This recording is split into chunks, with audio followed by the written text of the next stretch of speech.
class, now take out your English practice book and open page number 102. Today we will solve all exercises of unit 12, emphasizing and reflexing pronoun. So you can see here we'll do worksheet 1 in unit 4, comparisons.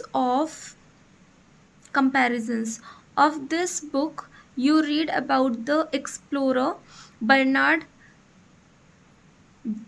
Burgess, who undertook an expedition to Siberia and discovered the carcass of a woody mammoth from frozen snow. So given below is a series of statements given by Bernard as he is being interviewed after his return from Siberia. As you read a statement, fill in the missing words. Use the add box given below.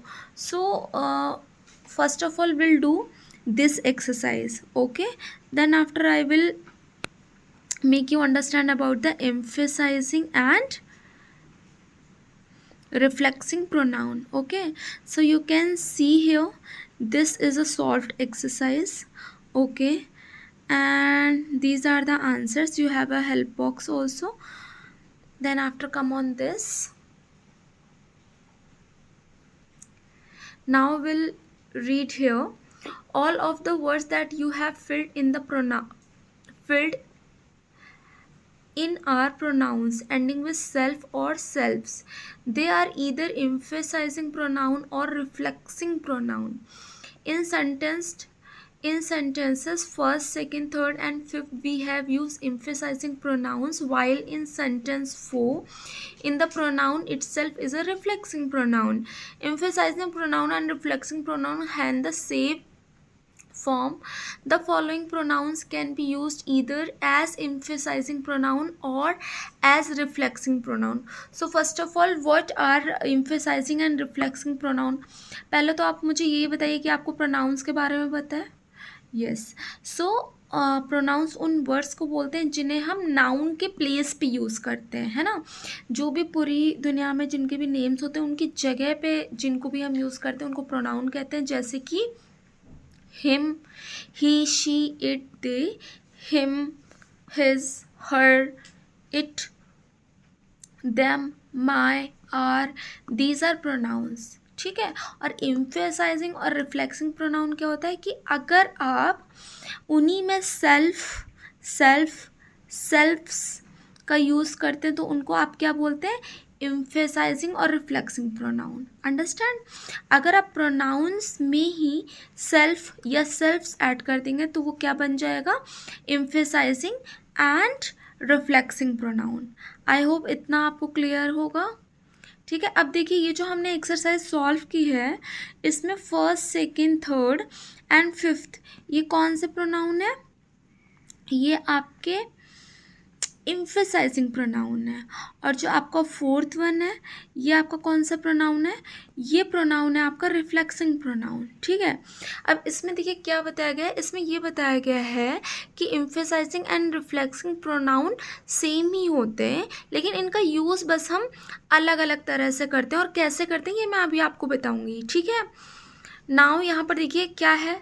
यहाँ पे भी self का use हुआ है, यहाँ पे भी self का यूज़ हुआ. अगर आप ये सेल्फ हटा दें तो ये सब जैसे कि my, your, him, her, our, your, it, them तो ये सारे प्रोनाउन हो जाएंगे. बट अभी आपने इसमें सेल्फ लगा दिया तो ये क्या हो गया? emphasizing and reflexing pronoun. Right. अब हम अंडरस्टैंड करते हैं रिफ्लेक्सिंग और emphasizing pronouns के बारे में. राइट. सो यहाँ पर देखिए a pronoun use to convey emphasize is called an emphasizing pronoun. मतलब एक ऐसा प्रोनाउन जो emphasize करे मतलब जोर देकर बात करे उसी को आप emphasizing pronoun बोलते हैं. राइट. जैसे कि मैंने यहाँ पर आपकी यूज़ के लिए लिखा है ये use for the sake of the emphasize. मतलब ये क्यों यूज़ किए जाते हैं? जब जोर दे के बात की जाती है किसी के बारे में तो इनको एम्फेसाइजिंग प्रोनाउन कहते हैं। और इनकी एक ट्रिक क्या है, it will come after the subject. ये हमेशा जो आपका सब्जेक्ट होता है उसके जस्ट बाद आते हैं, तो भी आप इसको रिकग्नाइज कर सकते हैं कि एम्फेसाइजिंग प्रोनाउन है, राइट। अब देखिए रिफ्लेक्सिंग प्रोनाउन क्या होता है, when pronouns like myself, yourself, herself, etc are used as the receiver of an action. अगर ये सारे pronoun myself, yourself, herself है ना, ये एज अ रिसीवर है ना, ये एज अ रिसीवर जो एक्शन का रिसीवर है उसकी तरह काम करता है, तो ये क्या हो जाएंगे, रिफ्लेक्सिंग प्रोनाउन हो जाएंगे, ठीक है। ओके तो देखिए इसमें लिखा भी हुआ है action reflects upon the subject. जो रिफ्लेक्सिंग प्रोनाउन होते हैं, रिफ्लेक्सिव प्रोनाउन में जो एक्शन होता है वो रिफ्लेक्ट करता है सब्जेक्ट पे, ठीक है। तो देखिए अब हम एग्जाम्पल देख के समझते हैं। यहाँ पर आइए, I myself lock the door. अब देखिए आई हमारा क्या है, सब्जेक्ट, सब्जेक्ट के जस्ट बाद क्या आ गया है, हमारा प्रोनाउन आ गया है। इसी को आप क्या बोलेंगे, एम्फेसाइजिंग प्रोनाउन। बट अगर आप दूसरी तरह से समझें तो क्या है, I myself lock the door, तो वो क्या बोल रहा है कि अपने आप को ही जोर दे रहा है कि मैंने अपने आप को डोर में लॉक कर लिया, है ना। तो जोर कहाँ पे जा रहा है, माई सेल्फ पे जा रहा है। और यहाँ पे दूसरी ट्रिक क्या है कि ये आई के सब्जेक्ट के जस्ट बाद आया है, तो भी ये एम्फेसाइजिंग प्रोनाउन है। Now you can see here another one, you yourself asked for this transfer. उसने क्या बोला कि तुमने अपने ट्रांसफ़र के लिए खुद बोला, राइट। तो देखिए पहली चीज़ तो यू हमारा सब्जेक्ट और सब्जेक्ट के बाद प्रोनाउन आया, तो दैट मीन्स ये एम्फेसाइजिंग प्रोनाउन है। और दूसरी चीज़ क्या है कि ये खुद पे फोकस कर रहा है ना, फोकस कर रहा है ना योर सेल्फ पे, कि your self asked for this transfer, तुमने इस ट्रांसफ़र के बारे में खुद ही बात की थी, है ना। तो यहाँ पर आपने देखा कि वो खुद के ऊपर फोकस कर रहा है। अब देखिए रिफ्लेक्सिंग में कि जो रिफ्लेक्सिंग प्रोनाउन में जो वर्ड्स होते हैं वो एज अ रिसीवर काम करते हैं एक्शन पे, है ना, मतलब एक्शन रिफ्लेक्ट करता है किस पे, सब्जेक्ट के ऊपर। देखिए I blame my self for my defeat, action क्या है, ब्लेम। एक्शन के जस्ट बाद क्या आया है आपका, रिफ्लेक्सिव प्रोनाउन आया है। Same here, she presented her self before the committee. तो यहाँ पर देखिए एक्शन क्या है, प्रेजेंटेड, है ना, प्रेजेंटेड के जस्ट बाद आया है, तो यहाँ पे जो एक्शन है ना, वो सब्जेक्ट को रिफ्लेक्ट कर रहा है, तो यहाँ पे आपका ये रिफ्लेक्सिव प्रोनाउन होगा। बस आपको एक ही ट्रिक याद करनी है कि एम्फेसाइजिंग में सब्जेक्ट के जस्ट बाद जो भी प्रोनाउन आएगा उसको आप एम्फेसाइजिंग प्रोनाउन बोलेंगे, और रिफ्लेक्सिव में आपका एक्शन के बाद जो प्रोनाउन आएगा वो आपका रिफ्लेक्सिव प्रोनाउन होगा। Understand? Now you can see here worksheet 2, work with your partner using the reflexive pronoun that you just read. Complete the following sentences. Now you can see here these are also emphasizing and reflexive pronouns, right? अब ये जो भी मैंने आपको अभी previous page पे समझाया, ये जब तक आप पढ़ेंगे नहीं तब तक आपको नहीं समझ में आएगा, राइट। तो आप खुद से इसको सॉल्व करिए, रीड करिए, अंडरस्टैंड करिए। Now will come on worksheet 3. Okay, given below is a list of do's and don'ts that Kriti's parents tell her. Complete the list with suitable reflexive pronoun. अब यहाँ पे आपको क्या फिल करना है, सिर्फ रिफ्लेक्सिव प्रोनाउन फिल करना है, ठीक है। ऊपर भी हमने किसके बारे में बात की थी, रिफ्लेक्सिव प्रोनाउन के बारे में बात की थी।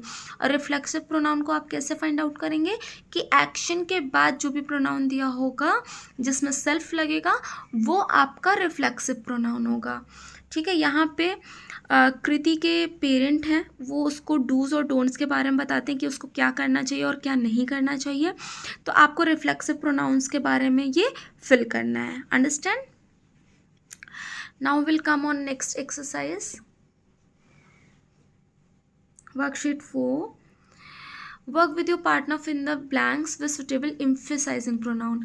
अब एम्फेसाइजिंग प्रोनाउन तो बहुत ही ईजी है, क्या है कि सब्जेक्ट के बाद जो भी प्रोनाउन आएगा वो आपका क्या होगा, एम्फेसाइजिंग प्रोनाउन होगा, राइट। तो ये एक्सरसाइज मैंने आपके लिए सॉल्व की है, you can pause the video and solve it. Now come on next exercise, do it yourself. अब देखिए मैच द कॉलम, यहाँ पे आपको मैच करना है. He can see himself in the mirror. Okay, the old woman herself crossed the road. The dog picks up the newspaper itself and brings it out. I might come to your office myself. The cousins help themselves at the party. Okay, now write the complete sentences in the space provided on the next page and circle the emphasizing and reflexive pronoun. Also write E for emphasizing pronoun and R for reflexing pronoun in the boxes provided. So ये जो आपने matching किया है इसमें कौन सा reflexive है और कौन सा एम्फेसाइजिंग है आपको पढ़ने से ही पता चल रहा होगा, है ना. जो खुद पे जोर दे के बात की जा रही है वो कौन सा होगा, एम्फेसाइजिंग. और जो एक्शन को रिफ्लेक्ट कर रहा है वो कौन सा होगा, reflexive. Right. So turn the page. See here, this is the exercise. Okay, first one is reflexive, second one is emphasizing, then third one is reflexive and fourth one is emphasizing and fifth one is reflexive. और आप read करिए, understand करिए, उसके बाद ही समझ में आएगा. Now come on here. The Sharmas have arranged a fancy dress party. All the couples of guests have to introduce themselves. This is how the Vermas have planned to introduce themselves. अब शर्माज ने एक fancy dress party arrange करी है जिसमें वर्मास को अपने सभी couple guests को अपने आप को इंट्रोड्यूस करना है. ठीक है. अब इसी तरह से वर्मास को भी अपनी लिए कुछ प्लान करना है. देखिए क्या है. अब ये वर्मास के लिए लिखा हुआ है, ये आप खुद से पढ़ सकते हैं. Now we'll do next. Now talk about your family using the following clues. You have a clue box. Okay, and we have many pronouns here.